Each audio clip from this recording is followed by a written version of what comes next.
Hey guys, welcome to the For Earth Show. Today we are doing my first Q&A.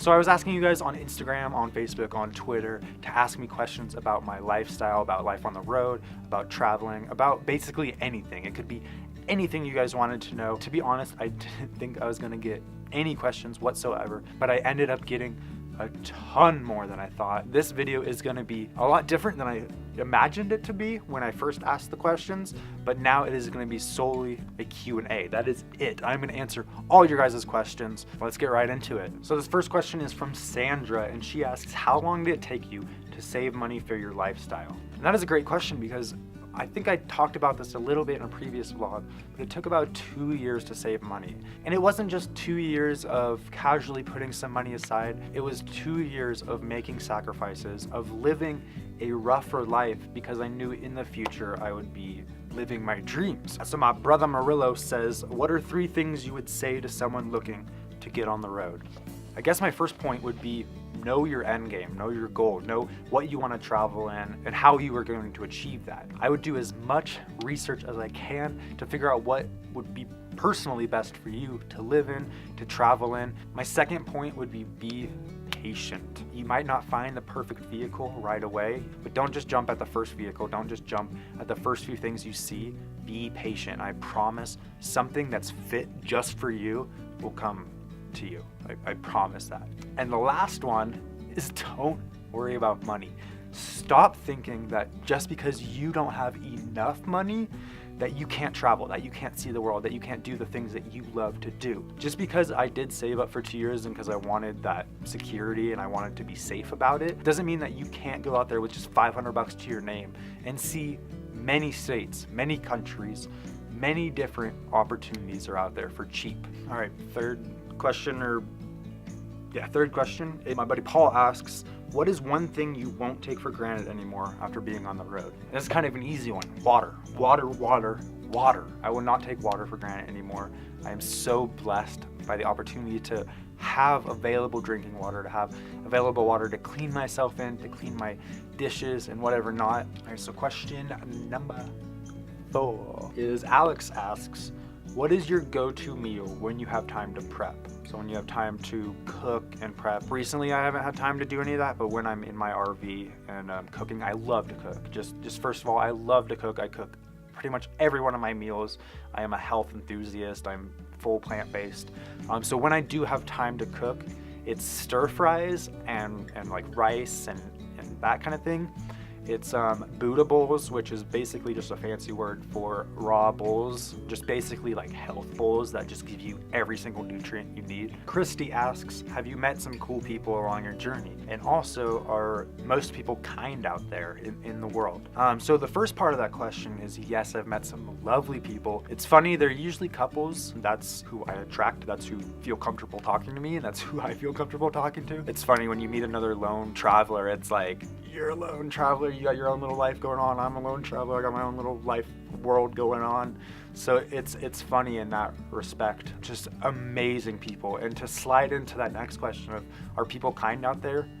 Yes. It's insane how nice people are in literally every single town you go to. You know, I don't know how there's this bad rap of like, oh, the next town over, or the next country over, the next state over, people are just assholes there. Once you go throughout the world, you realize that everyone is going through the same exact things. People are willing to help you out. People are like, I was there in that same situation before. Of course I'll help you out. Or they'll just plain say no and you just move on with your life. All right, Tanner asks, when will Swallower have a revival? Swallower is coming back, baby. We're coming back in a big way. We've been in the recording studio. We've been sending mixes back and forth to each other. Oh yeah, you guys don't know. So I'm kind of playing this band. It's basically, we just like make the sweetest sounds and alien noises and universal existential kind of things. It's just a lot of fun, and it kind of just like pushes us to like expand our minds. Yeah, ever since I started traveling, it's been hard. So I play drums and my friend plays bass. That's it, that's the band, and it's so much fun. But Tanner, I don't know. I don't know. I mean, ask Seth. He's the one that's like killing it right now. Holy shit, that guy's playing in so many bands. But hopefully soon. That's what I gotta say. That hopefully soon. Yeah, I don't know what I was gonna say there. So Hayden asks, what's your spirit animal? And ever since I saw this question, so I have no idea. I've never gone and got it like checked out and gone through a ritual or a ceremony where someone actually brings it out of you, or you start thinking of it, or I've never actually gone through that. There's a few animals that I thought about. So my favorite animal is a penguin, and I think I'm so attracted to them because I'm so I feel like a penguin sometimes. But my guardian, I guess it's an insect of some sort, but it's a white butterfly, and every time I see a white butterfly, I know that I am on the right path. I know I am going the right direction, and it's not even like I'll be out hiking, and there will be two directions, and one leads to this insane hill, and one leads to the most beautiful views you'd ever see in your life. I have no idea which path leads where. Randomly, I pick the one that goes to the most beautiful things, and I'll see a white butterfly fly by, and I'm like, I know I'm on the right path. As well as, sometimes I feel very lost in life. I feel very confused and depressed, and I'll start something, I'll pick something up, and I'll start something new, and a white butterfly will fly by, and I'll be like, this is where I'm meant to be. So I hope that kind of answers your question. I want to soon go to a ritual or a ceremony and meet a shaman who would actually try to help me figure out what my spirit animal is, but that's all I got for you right now. Does this head make me look fat? Hello? Where is everybody? So my buddy Ian, who lives in Australia now, who I haven't really seen in a while, my day one homie asked, when will you be back in California? Yo, you ain't even back in California. No, I'm just kidding. So I'm gonna be working here in Pagosa Springs for the summer, and then from there I will be going up to Denver to see some family, and then heading over to Utah to finish out this loop of a trip that I was actually planning on doing until this happened. This one's funny. So back in the day, so my buddy Ryan asks, when are we gonna make another trick shot video? Dude, that question made my day when I saw that shit. I was like, oh, I was so excited. Of course, man, let's do it soon. As soon as I'm back in California, let's go to let's go to a park or something, and let's just throw shots in, dude. Also, I was thinking about this. I'm gonna text my mom soon. I'm gonna ask her to try to find that trick shot video that we made back in 8th grade. So kind of an easy one. Another question from my brother is, what would you have done differently next? And I thought about this for a while when I saw it. There's not really much I would have done differently. I think if I had to, I would have stayed at Starbucks. I would have stayed at my job longer before I knew I was actually gonna leave. So I quit. I traveled for 2 months, and I came back for a month or two, and I was just I could be working now, so I wish I didn't quit my job until I knew for sure that I was leaving and not coming back to the area. All right, guys, that's it for right now. I am on my lunch break right now, so I actually had to get back to work. I just found a random corner in the thrift store and was like, all right, I'm gonna answer some questions here. I'll see you guys soon with more answers. What's up, guys? I am literally right by this stream.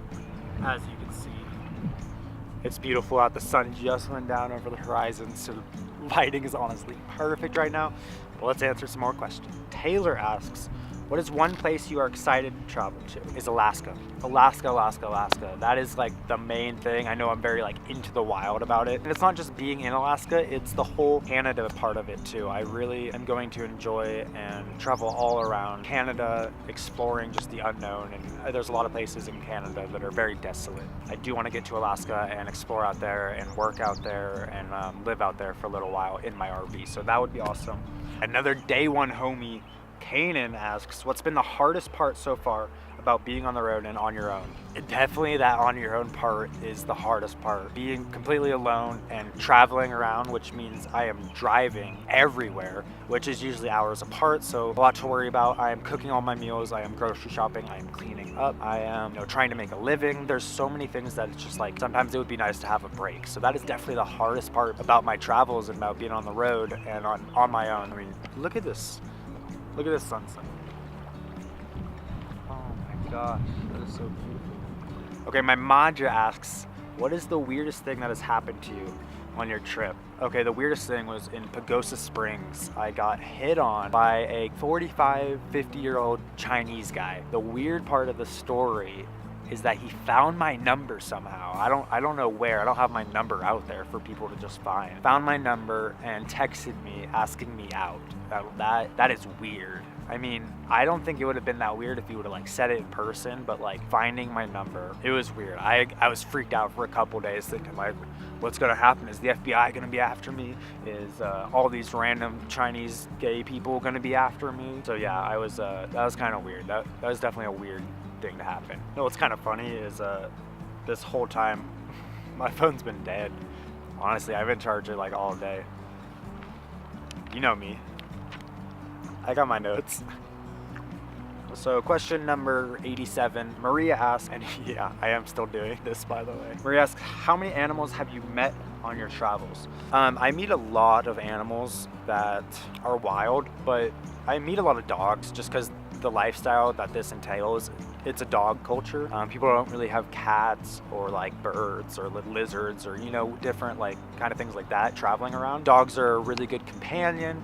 They're really sweet and they're not like an overabundance to take care of. Hey guys, so before we go any farther, I still have a lot of like very deep questions and questions that I want to take a while to answer. So I'm going to answer one of them and then I'm going to put the rest of them, which I think it's like 5 or 6 of them, in my chapter 7 vlog. So you can go check out those at the end of that video. Some of those questions get really deep about like what I've learned spiritually about myself, about the world, about traveling. And so a lot of them I really want to answer for you guys. So definitely go check those out. When the video comes out, I will like link it up here, you know, put it down in the description below. I'll try to make sure that you guys are able to go see that video very easily. So thanks for sticking around. I'm gonna pick one question to answer for you guys that gets very deep, and we're gonna talk about that for a second here. And then yeah, that's it for you guys. That's all I got, guys. That's all I got. All right, so Courtney asks, how has your current situation affected your perspective on life? Now, I love this question. This situation that I've gotten myself into right now was so needed. Like, it was forced, but I needed this kind of thing to kind of like break out of my shell. And my shell symbolizes my RV. I'm super introverted. I explained that in my last vlog, but being in an RV allows you to be very, very introverted. I guess the two main things I want to talk about here is the introverted side of things and the time side of things. And this situation that I'm in right now definitely brought me to a super peaceful place in both those things. So introverted, I'm super introverted. I love being by myself. I love just talking to a camera. That's why I've like started this YouTube video. But I love just, you know, hanging out like by myself, getting things done, writing, creating, just hanging out, like having a great time. I'm forced out of my house to pretty much being homeless. I basically am homeless. I live in a tent. To being homeless and trying to figure that out, it pushed me to a place that I wanted to be. It allowed me to, one, break out of my shell, like I was saying, and go meet new people and talk to people and hang out with people and just like have a great time with people and learn from them and take those situations as like an amazing thing. And two, it's like people are so helpful and so kind and generous if you are in a tough situation. But also, like, I did really want to learn how to get a job in somewhere and live there and like experience the culture. Who's to say that I can't take the skills that I've gained here in this situation and take it to like Europe or Australia or India and get a job there, find how to live and just survive and be able to travel and, you know, experience the culture from like an inside view. That's what's amazing about this. The second side of it is time, and everything has slowed down. Like slowed the fuck down, and it has been beautiful. It's exactly what I needed. It's crazy because I'm always like live in the moment, you know, like live for now. And traveling around in an RV, I'm always like, what can I see? I want to see more. I want to do more. I want to experience more. And so I'm kind of rushing a little bit. But this, it's like, hey, bro, hang out for a second, live your life for a second, and just chill. Like, be patient. Things are gonna come to you. Things are gonna happen. Just, you know, live for the moment. It's kind of forced me to live in the moment. So those are two things that I've like absolutely loved about this situation. Obviously, it's a very like shitty situation, and I hope that no one has to go through it in any vehicle and any time and place and whatever, but it has taught me so much, and I've actually grown a lot, and I've seen just nothing but positives about it. So thanks for the question. That was amazing. Thank you all for the questions. It has been wonderful. I love doing these videos. Honestly, I'm gonna do a lot more in the future, even if I have to write the questions myself. I want you guys to know about me, and I want to learn about you guys. So comment below like your favorite thing ever. Comment below answers to some of these questions as well. I'd love to read them. I'd love to respond to them. Thank you guys so much. Make sure to like and subscribe.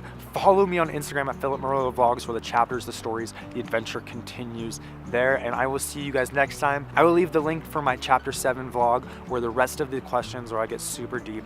And it's a fun vlog. It really is. It's about the place I work at, the thrift store. So go check that vlog out and go see the rest of these questions and learn more about what I've learned about traveling and being a nomadic and homeless, honestly.